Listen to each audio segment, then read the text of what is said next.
Good morning दोस्तों, कैसे हो आप सब लोग। आज मैं सुबह सुबह व्लॉग बना रहा हूँ। अभी सुबह के 6:30 बजे हैं और मैं अभी मॉर्निंग वॉक से रेमो के साथ आया हूँ। रेमो भी बैठा आराम कर रहा है। रेमो।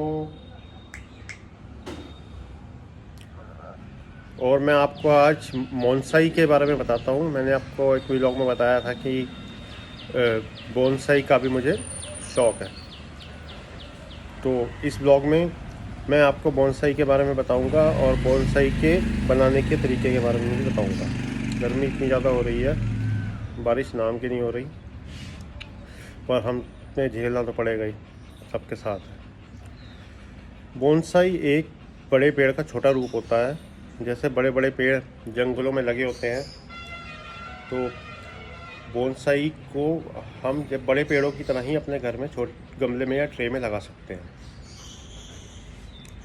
और वो बिल्कुल नेचुरल थिंग होती है। जैसे बड़े पेड़ों में पतझड़ होती है, फ्रूट्स आते हैं, और जब ज़्यादा पुराने पेड़ हो जाते हैं तो उनकी जड़ें ज़मीन पर आ जाती हैं, तो सब वो हम ट्रे में देख सकते हैं और उनकी एज भी उतनी ही बढ़ती रहती है। तो इसलिए बोनसाई बहुत प्रीमियम होती है और बड़े बड़े म्यूज़ियम में और बड़ी बड़ी प्रदर्शनियों में बोनसाई को शो किया जाता है। आइए मैं आपको अपनी बोनसाई दिखाता हूँ और आपको थोड़ी सी नॉलेज देने की कोशिश करता हूँ बोनसाई के बारे में। ये मेरी बरगद की बोनसाई है और ये अभी मैंने नई लगाई है कुछ 1 साल पहले। अभी ये बन रही है। अब देखो, इसमें पीला पत्ता होकर झड़ रहा है और अब नए पत्ते आएंगे इसमें और ये धीरे धीरे बनेगी। ये बोनसाई मेरी 4 साल की पुरानी है। पिलखन की बोनसाई। आपने पिलखन का नाम सुना होगा, पेड़ का बहुत बड़ा पेड़ हो जाता है। ये भी अभी बनेगी, रेडी टू मेड है। धीरे धीरे जितनी पुरानी होती रहेगी इसमें उतना ही कलर आता रहेगा और वैसे ही नेचुरल वे में चलती रहेगी। ये मेरी गूलर की बोनसाई है। गूलर भी आपने सुना होगा कि एक बड़ा पेड़ होता है, आगे जाके बहुत बड़ा हो जाता है जब हम ज़मीन पर लगाते हैं, जंगल में लगाते हैं। तो ये भी नेचुरल वे में चल रही है और इसमें नए पत्ते आ रहे हैं, कितने अच्छे लग रहे हैं। तो ये भी धीरे धीरे अपने रूप में आ जाएगी। और ये मेरी बोनसाई सबसे पुरानी है। ये 15 ईयर्स ओल्ड बोनसाई है, फाइकस की बोनसाई। इसमें आप देख रहे होंगे कैसे जड़ें ऊपर से आकर नीचे ज़मीन में आ गई है। ये देखिए, तो अभी इसके पत्ते झड़ गए हैं और नए पत्ते आएंगे। अभी गर्मी से वैसे ही आदमी क्या, पेड़ भी दुखी है।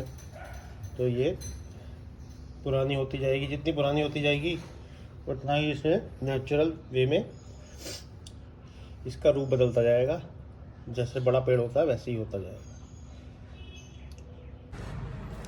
तो दोस्तों, अब बात यह है कि बोनसाई बनाई कैसे जाती है।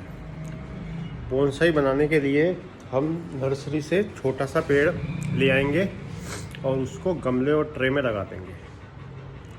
और गमले और ट्रे में लगाने के बाद ऐसे मौसम में लेके आएंगे जैसे बरसात का मौसम होता है, बाहर का मौसम होता है। और गमले में लगाने के बाद उसको हम ऊपर से काट देंगे और जब कुछ दिनों बाद वो फूट जाएगी, टहनियाँ निकल जाएंगी उसकी, तो उसकी टहनियों को हम ज़्यादा बढ़ने नहीं देंगे। समय समय पर उसकी कटिंग करते रहेंगे और ऊपर से उसका जैसे पेड़ का आकार मिलता है वैसा दे देंगे, गोल टाइप का। और बोनसाई जितनी पुरानी होती रहेगी उतनी बोनसाई आपकी नेचुरल वे में तैयार होती रहेगी। हम जैसे टहनियाँ, बाद में हम तार का यूज़ भी कर सकते हैं। तार लगा के हम टहनियों को आकार दे सकते हैं और जैसा हम चाहें वैसा आकार दे सकते हैं। अब जब वो एक तार लगा देंगे और 1 महीने बाद 2 महीने बाद तार उतारेंगे तो वो टहनियाँ वैसे ही फोल्ड हो जाएंगी। और कुछ लोग मोस घास आती है उसका यूज़ भी करते हैं, जो उसकी बोनसाई की जड़ में रख देते हैं मोस घास, जिससे बोनसाई की जड़ों में नमी बनी रहती है और बहुत जल्दी इम्प्रूवमेंट आता है बोनसाई के अंदर। तो फिर वो पेड़ को हम बढ़ने ना दें, उसको काटिंग छटिंग करते रहें और ऊपर से उसको गोल बनाते रहें जैसे पेड़ होता है। और जितना पुराना पेड़ होता रहेगा इतनी वो एक बड़े पेड़ की लुक ले लेगा। तो दोस्तों बोनसाई एक बहुत अच्छा शौक़ है और बहुत प्रीमियम शौक़ है। आप इसको करें और पर्यावरण में हेल्प करें और अपने घर भी एक शो वाली चीज़ रखें। मैं एक बार एक प्रदर्शनी में गया था, तो वहाँ पर एक आदमी ने बोनसाई रख रखी थी। बरगद की बोनसाई थी, बहुत पुरानी बोनसाई थी, कम से कम 150 साल पुरानी बोनसाई होगी और मुझे बड़ी अच्छी लग रही थी। तो मैंने उसके ऑनर से पूछा कि भाई ये कितने, इसकी कीमत क्या है? तो उन्होंने कहा कि भाई इसकी कोई कीमत नहीं है, क्योंकि हमें इस बोनसाई को बेचनी ही नहीं है, ये तो बस शौक़ है हमारा। बस हम म्यूज़ियम में जाकर या कोई प्रदर्शनी होती है वहाँ पर जाकर रखते हैं, जिससे लोग देखें और लोगों को नॉलेज मिले कि ये भी कोई चीज़ है। तो मैंने बहुत रिक्वेस्ट करी उससे, पर लेकिन वो तैयार नहीं हुआ। तो ये एक प्राइसलेस चीज़ है और अच्छी चीज़ है। आप घर में रखोगे तो लोग देखेंगे तो बोलेंगे क्या बात है। ओके दोस्तों, मिलते हैं नेक्स्ट व्लॉग में।